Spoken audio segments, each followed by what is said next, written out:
Баршаларыңызға сәлем, сіздермен бірге мен Диана, менің арнама қош келдіңіздер. Менің арнама тіркеліп, лайк басып және де комментарий жазуды ұмытпаңыздар. Бүгін мерекелік дастарханның сәнін келтіретін өте дәмді салатты бірге дайындайық. Менімен бірге соңына дейін болыңыздар.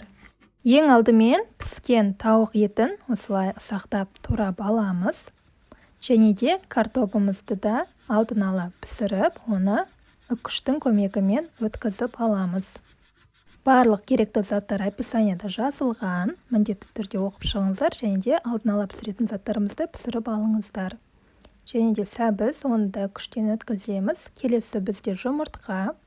Жұмыртқаны сәл ұсақтау үккішке өткізіп аламыз, және де осы жұмыртқамызды жеке ыдысқа саламыз. Бізге келесі керегі ол ірімшік. Ірімшікті де жұмыртқа өткізілген үккішке өткізіліп аламыз, яғни сәл кішірек үккішке. Оны да жұмыртқаның үстіне салып аламыз. Енді осы жұмыртқа мен ірімшігіміздің үстіне сәл тұз сеуіп, және де дәміне қарай бұрыш сепсеңіздер де болады. Және де бір жарым ас қасықтай майонез қосамыз, және де осыны жақсылап тұрып араластырып аламыз. Достар, егер маған тіркелмеген болсаңыздар, міндетті түрде тіркеліп кетіңіздер. Егер де рецептерім ұнаса, лайк басып, және де комментарий жазуды ұмытпаңыздар. Баршаларыңызға көп рахмет. Ал енді салатымызды жинауға кірісейік. Ол үшін осындай сопақтау ыдыс алғаны жөн. Ең алдымен піскен тауық етін саламыз, үстіне майонез жағамыз. Қасықтың көмегімен жағып шықсаңыздар болады. Және де кезегімен ең алдымен картопты да салып, қасықпен дұрыстап, және де үстінен майонез жағамыз.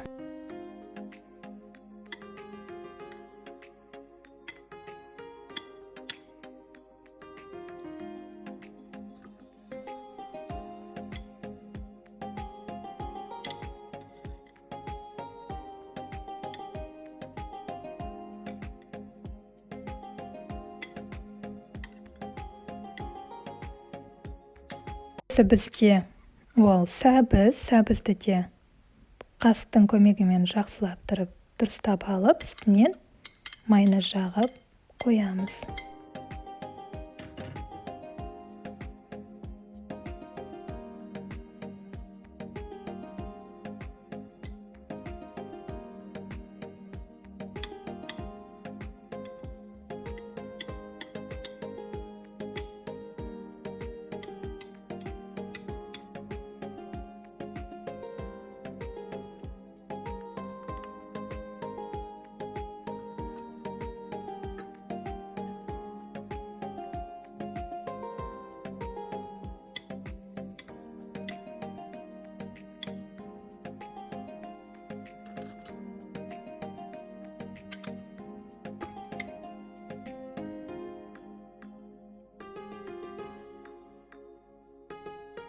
Бұл салатқа мен осылай консервіленген ананастар қостым.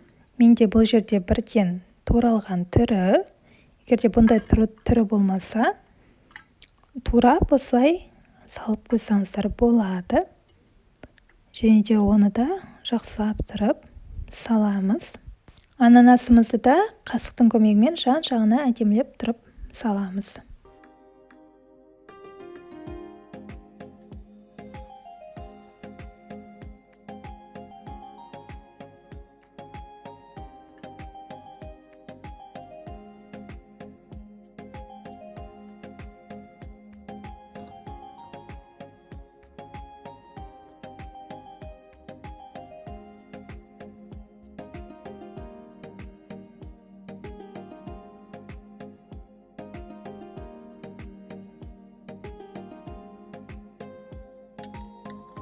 Және де осы ананастың үстінен алдын ала дайындап қойған жұмыртқалы ірімшік массасын салып қоямыз. Қасықтың көмегімен жан-жағын дұрыстаймыз.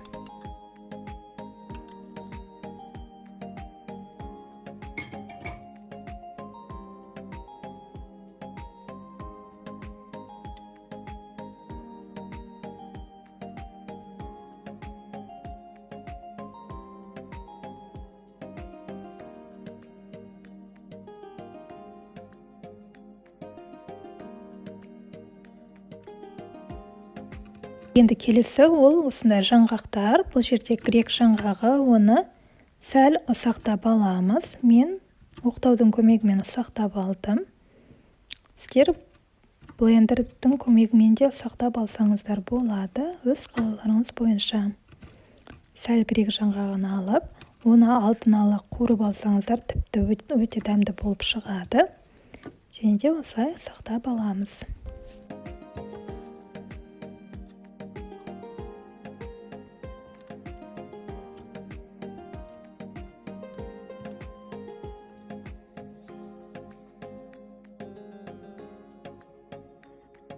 Ал енді грек жаңғағын осылай салатымыздың үстінен салып шығамыз.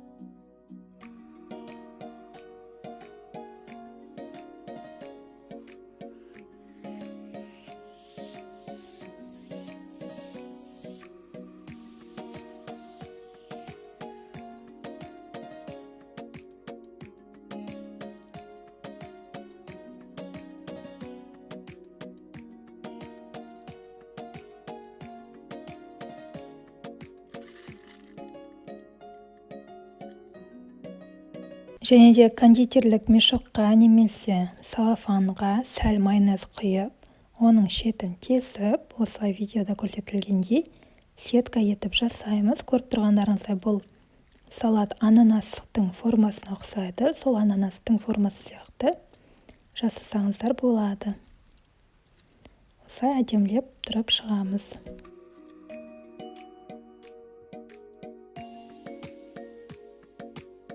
Және де осындай жаңғақтарды аламыз. Осылай әрбір жеріне қойып шықсаңыздар, одан да әдемі болып көрінеді. Бұл жерде толықтай грек жаңғағының жартысын сынбағанын жерін қойсаңыздар болады.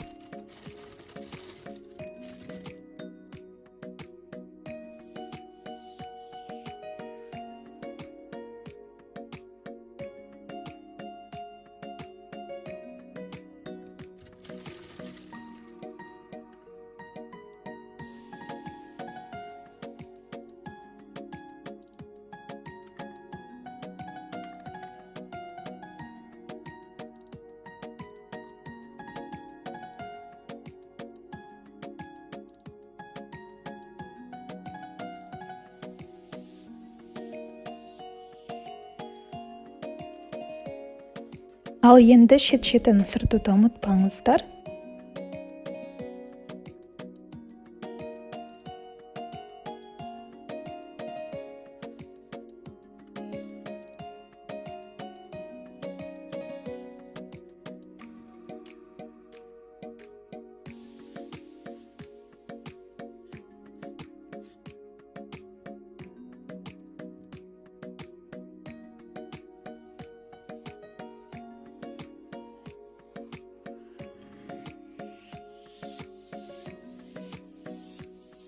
Және де осындай укроптың немесе көк жуаның көмегімен ананасымыздың бас жағындағы шөптерді қоямыз. Негізі укроптың орнына көк шөпті пайдаланған дұрыс. Мен үйде бар затты қолдандым. Осымен біздің салатымыз дайын болды. Көріп тұрғандарыңыздай өте әдемі болып шығады. Міндетті түрде мерекелік дастарханға дайындап көріңіздер. Сіздің жанұяңыз таңқалатын болады. Баршаларыңызға көп-көп рахмет. Сіздермен бірге болған мен Диана. Менің видеоларымды кездескенше. Менің арнама тіркеліп, және де лайк басып, ұнаса комментарий жазуды ұмытпаңыздар. Көп-көп рахмет.